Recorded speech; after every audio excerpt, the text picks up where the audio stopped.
गाडी द्यावी तुम्ही लिहून दिलेले तुमचे जोपर्यंत हक्क आहे तोपर्यंत मला तुम्हाला सोडायला नाही आवडेल. जोपर्यंत तुमच्या हद्दीत आहे तोपर्यंत प्रोटेक्ट करा.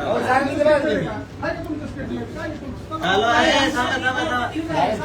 थांबा. ओ साहेब साहेब साहेब साहेब साहेब ओ साहेब साहेब साहेब ओ साहेब त्यांना सांगितलं की ते वाढत असतील गोष्टी. दोन मिनिटं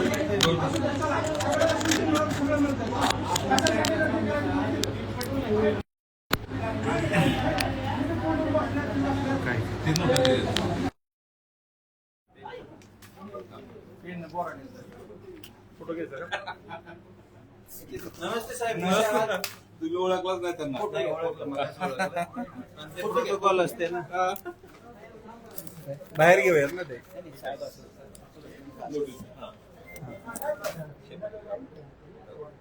नोटीस घेताना नोटीस साहेब नोटीस देताना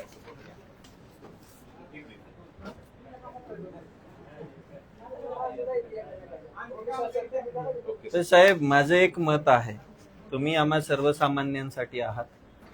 आमची गळचेपी किंवा आम्हाला न्याय देण्याचा प्रयत्न करा, ना की ह्या मोठ्या मोठ्या लोकांना पाठीशी घालायचा. याच्यामध्ये मागचे 2 महिने झाला आम्ही तुमच्या मार्फतच तुमच्याकडे 1000 वेळा तक्रारी केल्यात आहेत, कोणीच त्याची दखल घेत नाहीये. छोटीशी गोष्ट होती त्याला एवढं मोठं बनवलंय माझ्या संदर्भात. पण आम्ही जी मोठी गोष्ट मागतोय, जे शेतकऱ्यांचे पैसे मागतोय, त्याच्या विरोधात का तुम्ही काही करत नाही हा प्रश्न पडतोय. तुम्हाला दिसतंय सगळं की सगळं काही उघड आहे, तरी पण जर तुम्ही फक्त बघत बसत असाल तर कुठेतरी मनामध्ये शंका निर्माण व्हायला लागली की कायदा आणि पोलीस सामान्यांसाठी नाहीये. हे कुठेतरी म्हणजे हे थांबायला पाहिजे. आता ह्या गोष्टीची बी गरज नव्हती. सिंपल गोष्ट आहे, म्हणजे हे फक्त आणि फक्त तयारी आहे कुठेतरी. त्याची जबाबदारी त्यांची आहे ना. आता आम्ही तुमच्या हद्दीत आलेलो आहे, आमचं संरक्षण करण्याची जबाबदारी तुमची आहे. त्यामुळे गोंधळ पण तुम्ही घालणार, कायदा सुव्यवस्था पण आमच्यावरच टाकणार. असं नाही हो. त्याच्यासाठी आम्हाला प्रोटेक्शन. तुमच्या हद्दीत जोपर्यंत मी आहे तोपर्यंत गाडी तुमची असावी आमच्यासोबत, तुमचे माणसं असावेत आणि एक काय म्हणतात स्टार दर्जाचा अधिकारी पण असावं जे इन्चार्ज असतील.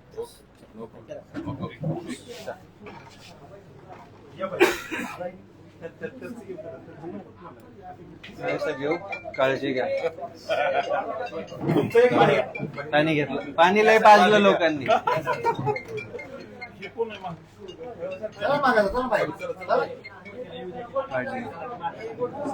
कशी जब चल दादा नंबर सेव्ह केलाय, सेव्ह घेत नाही गेले. प्रणव नाही सेव्ह नाही, नंबर फोन पाठ असतात त्यामुळे काय प्रणवाला गेलाय बाहेर. चला साहेब येतो. धन्यवाद. जय हिंद. थँक्यू. चला थांबा जरा.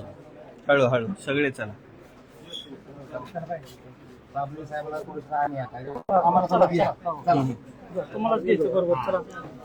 चला चला बाहेर सगळे चला.